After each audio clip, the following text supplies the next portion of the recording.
Hello दोस्तों, आज हम करेंगे मैथ के महत्वपूर्ण प्रश्नों को हल। दोस्तों, यह प्रश्न जवाहर नवोदय विद्यालय में प्रवेश हेतु जो एंट्रेंस एग्ज़ाम होता है क्लास 6 के लिए, उस परीक्षा में पूछे गए प्रश्न हैं।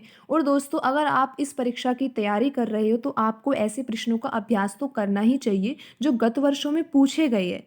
तो दोस्तों, आप इन प्रश्नों के अभ्यास के माध्यम से अपनी परीक्षा की तैयारी भी बेहतर कर सकते हो। तो आइए दोस्तों, शुरू करते हैं हमारा आज का पहला प्रश्न। दोस्तों, यहाँ पर लिखा हुआ है कि 150, और दोस्तों ये चिन्ह जो बना हुआ है आपको दिखाई दे रहा होगा, ये प्रतिशत का चिन्ह है। और दोस्तों यहाँ पर लिखा हुआ है कि जो 150% बराबर है, किसके बराबर है। और दोस्तों आप यहाँ पर देख सकते हो कि जो ऑप्शन दिए गए हैं उन ऑप्शनों में जो आंसर है वो दशमलव में दे रखा है। तो दोस्तों हमें इस प्रतिशत का आंसर किस में निकालना है? दशमलव में। दोस्तों ये प्रश्न बिल्कुल ही आसान प्रश्न है, और अगर आप यहाँ पर इस सवाल को आज समझ लोगे तो दोस्तों आगे अगर आपको परीक्षा में ये सवाल मिलता है तो आप इसको तुरंत हल कर दोगे, और दोस्तों आपका आंसर भी सही आएगा। तो दोस्तों आपको करना क्या है, आपको लिखना है 150। दोस्तों यहाँ पर 150% लिखा हुआ है ना, आपको क्या करना है, 150 लिखना है। और इस प्रतिशत को दोस्तों आपको हटाना है, क्योंकि आप देख रहे हो कि जो ऑप्शन दिए हुए हैं उसमें प्रतिशत तो नहीं है। दोस्तों आप यहाँ पर 150 लिख दोगे, और प्रतिशत के स्थान पर आप बट्टे में क्या लिखोगे दोस्तों? 100। बट्टे में 100 लिखने का अर्थ ये है कि आप 150 में 100 का भाग दोगे। दोस्तों यहाँ पर अगर आप समझना चाहो, अगर हम बट्टे में कोई संख्या लिखते हैं तो हमें उसका क्या देना होता है? भाग। और ऊपर लिखी हुई संख्या में हमें क्या देना होता है? भाग। इस तरह से दोस्तों ये हम लिख सकते हैं, लेकिन दोस्तों हम ऐसे भाग नहीं देंगे।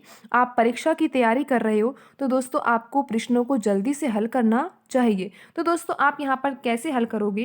दोस्तों आपको 0 से 0 काटनी है। तो दोस्तों अब आपके पास क्या बचा? 15 बच गया ऊपर और 10 बच गया नीचे। दोस्तों अब आपको सीधा पॉइंट लगाना है। आप नीचे देख रहे हो कि एक 0 दे रखी है, तो दोस्तों अब आप इस 10 को हटा सकते हो। यानी कि अगर आप 10 का भाग देते हो 15 में तो आपका आंसर क्या आएगा? दोस्तों आपका आंसर ये आएगा कि अगर नीचे एक 0 है तो आप ऊपर एक संख्या बाद पॉइंट लगा सकते हो। दोस्तों आपको क्या करना है? 5 लिखना है, क्योंकि आप देख रहे हो नीचे एक 0 है, तो एक संख्या बाद यानी कि 5 के बाद आपको पॉइंट लगाना है। और फिर ये एक तो दोस्तों लिखा ही हुआ है 1.5। तो दोस्तों आप समझ गए, हमने भाग नहीं दिया, डायरेक्ट हमने ये देखा कि नीचे कितनी 0 है, उसके अनुसार ही हमने ऊपर दी हुई संख्या में उतने ही अंकों के बाद पॉइंट लगा दिया। और दोस्तों आप यहाँ पर देख सकते हो कि जो ऑप्शन 1 है ना उसमें 1.5 ही दे रखे हैं, और दोस्तों यही हमारा सही आंसर होगा। और दोस्तों अगर आप भाग देकर हल करना चाहते हो तो आप कैसे करोगे?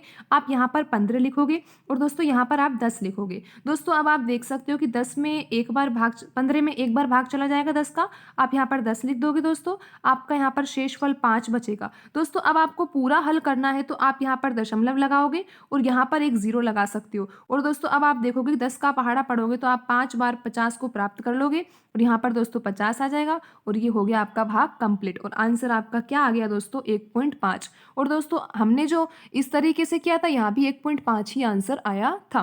तो दोस्तों आपका जो सही आंसर होगा वो ऑप्शन ए 1.5 सही होगा। तो दोस्तों आज की वीडियो में इतना ही, मिलते हैं अगली वीडियो में। धन्यवाद दोस्तों।